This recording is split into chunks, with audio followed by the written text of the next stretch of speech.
realmente funcione, y todo en base a artículos científicos, ¿no? En base a evidencias. Tenemos que saber que el primer material restaurador, cuando se hacía odontología restauradora, es el oro, ¿no? Que es un material biocompatible que ha funcionado, que incluso sigue funcionando hoy en día en los tratamientos dentales, ¿no? Después, en el año 1896, el doctor Greenberg Black crea lo que son las amalgamas, ¿no? Estas famosas restauraciones que muchas veces encontramos en nuestros pacientes más de 10 años, más de 15 años en boca, ¿no? O yo sé que a algunos de sus pacientes les ha dicho, no, doctor, esta mi restauración está 20 años y no tiene fallas, ¿no? Ya hemos visto en la anterior clase un poquito de que estas restauraciones sí son duraderas, pero que algún momento nos crean estas fisuras, ¿verdad? Que algún momento llega a fracturarse el visor. Y bueno, después ya estábamos con las amalgamas, estábamos con el oro, estábamos con el metal, pero a estos tres materiales les faltaba dos características muy esenciales, ¿no? ¿Qué características creen que les falta? Estética. ¿Perdón? Flexibles, sí, también. Entonces, prácticamente lo que primordialmente les faltaba era adhesión, ¿no? Todas estas restauraciones estaban planificadas para que estén retentivas. Buenos días, doctor.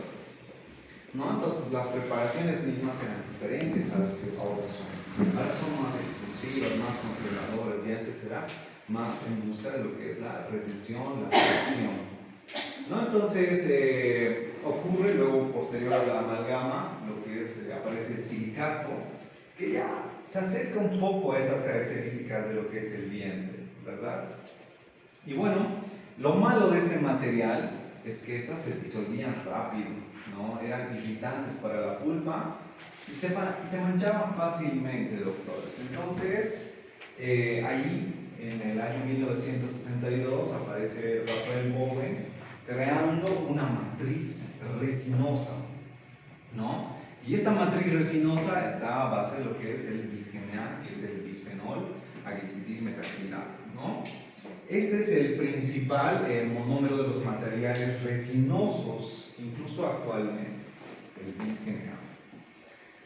Y luego aparecieron, gracias a este componente, lo que son las primeras resinas autopolimerizables de la marca Johnson & Johnson y de la 3IMSP, ¿no? ¿Usted conoce, doctora? Yo las he usado. ¿Sí? Muy bien. Entonces, estas resinas autopolimerizables ya se acercaban un poco a lo que era la adhesión y la estética, ¿verdad? Pero ¿cuál era el mayor problema que tenían estas resinas? Porque no controlábamos la polimerización, ¿no?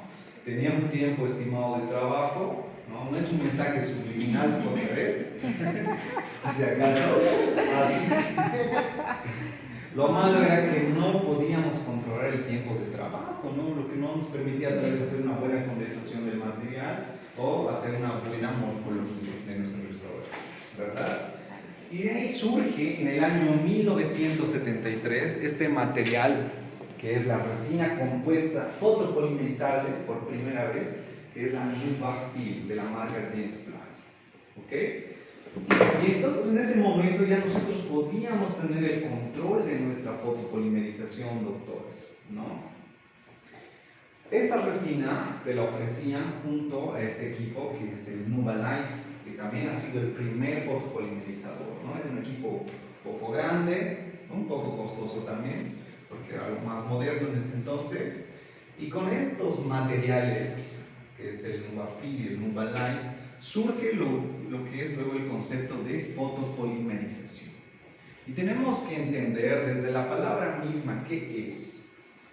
Por ejemplo, foto lo hemos visto en la primera clase, ¿verdad?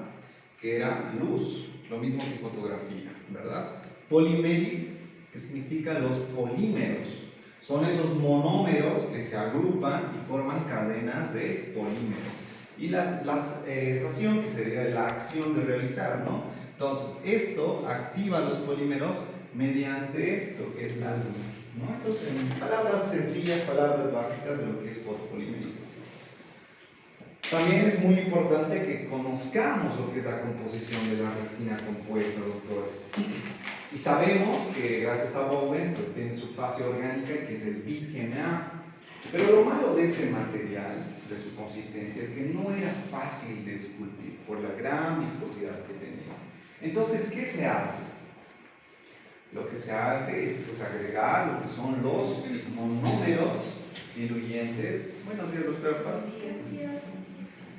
Se agregan estos monómeros en la matriz orgánica, ¿ya? Que son como el TEC-DMA, EDMA, EMA, UDMA, TECMA, UDMA.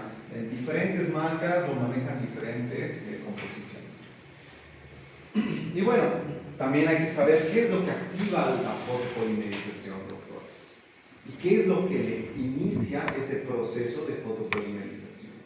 Y el principal componente dentro del grupo orgánico es la canforoquinona, ¿no? Con su característica que es amarillento y un poco de color naranja, ¿verdad? Entonces, este es el fotoiniciador, que es el componente de nuestras resinas compuestas, ¿no?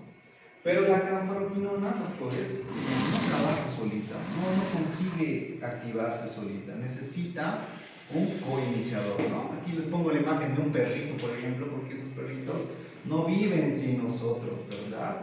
Y lo mismo, la canforoquinona necesita a su amigo leal, que es la amina terciaria, ¿no? Este es un coiniciador. Entonces ya sabemos que estas dos juntitas trabajan para poder activarse e iniciarse el proceso de fotopolimerización. ¿Y qué pasa si, por ejemplo, nosotros dejamos lo que es descubierta nuestra resina, ¿no? A veces estamos haciendo restauraciones, dejamos la tapita abierta, pero no se endurece al 100%, no se polimeriza al 100% nuestras restauraciones, ¿verdad? Tal vez en algunas otras marcas no tengan muchos inhibidores y estas sí se polimerizan con más facilidad. Entonces, la característica de la mayoría de estas restauraciones es porque tiene un fotoinhibidor que no permite que se fotoactive mediante la luz ambiente, la luz visible, ¿no? Que es el hidroxitolueno butilado, fotoinhibidor, que no permite la fotopolimerización, ¿verdad? Entonces, hasta ahí ya sabemos, ¿no? Que tenemos a lo que es la canforoquinona, junto a su buen amigo fiel, la amina terciaria, que son los iniciadores de la fotopolimerización, y este que no permite que se fotopolimerice fácilmente a la luz ambiente, ¿no? Es este. Y bueno, ya hasta ahí lo que tenemos, el grupo orgánico de la resina compuesta. Y hablando ya del grupo inorgánico, tenemos que saber que estas resinas tienen partículas de calcio, ¿verdad? Como ser la sílica, la zirconia y los vidrios, ¿no? La famosa zirconia, que ahora muchos manejan esto de la resina forma, ¿verdad? Que lo que hace es que nuestra resina tenga más resistencia. ¿Y cuál es la función que también tiene otro componente de la resina, como el bario y el estroncio? Principalmente es que nos dé esa capacidad de radioopacidad en nuestras radiografías, ¿no? Gracias a que nosotros podemos, ¿cómo está, doctor Méndez? Podemos identificar las restauraciones en una radiografía, pues es gracias al bario y al estroncio, ¿no? Entonces ya vimos que en la fase inorgánica tenemos partículas de carga que nos da la resistencia. También tenemos en la fase inorgánica el bario y el estroncio que nos da la característica de poder ver la radiopacidad de nuestras restauraciones en una radiografía. Y me gusta mostrar esta imagen, que es creo que es un río con piedritas, donde el agua serían todos los componentes orgánicos, ¿ya? Y todas las piedritas serían los componentes inorgánicos. Esto va unido, y así es como funciona lo que son las resinas. ¿Ok? Entonces sabemos que hay fase orgánica, fase inorgánica. ¿Y cómo es que estas dos están unidas? ¿No? Tenemos que saber que es gracias a este componente, que es el silano, ¿no? Que es un agente de unión. Tiene un nombre largo que es muy difícil de pronunciar, que parece trabalenguas, pero este componente nos une la fase orgánica y la inorgánica. Entonces, en resumen, doctores, esta sería una composición básica. Básica lo digo porque más adelante, tal vez en los próximos temas de biomimética, lo vamos a ir llevando tal vez a una composición más minuciosa. Pero en general, no se olviden, fase orgánica tiene el bis-GMA, TDMA, UDMA. Fase inorgánica es las partículas de silica, de circonia, de vidrios. Los fotoactivadores son de la luz visible, ¿no? Y estas trabajan mediante el fotoiniciador y el coiniciador, que son amiguitos, ¿verdad? El inhibidor que no permite que se active fácilmente la fotopolimerización a la luz visible, ¿ok? Y bueno, pues los que nos permiten la radiopacidad es el barrio y el estroncio.